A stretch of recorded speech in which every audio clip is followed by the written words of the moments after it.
Hello everyone! In this video, I'm going to show you how to buy bundle on Vinted. First, open your Vinted homepage and log in to your account. Go to the item you want to buy and open its listing page. Scroll down and click on the Create a Bundle button.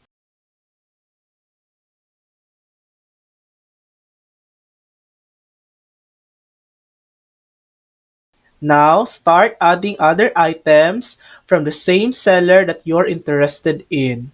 For example, if you're buying books, add all the books you want to include in your bundle.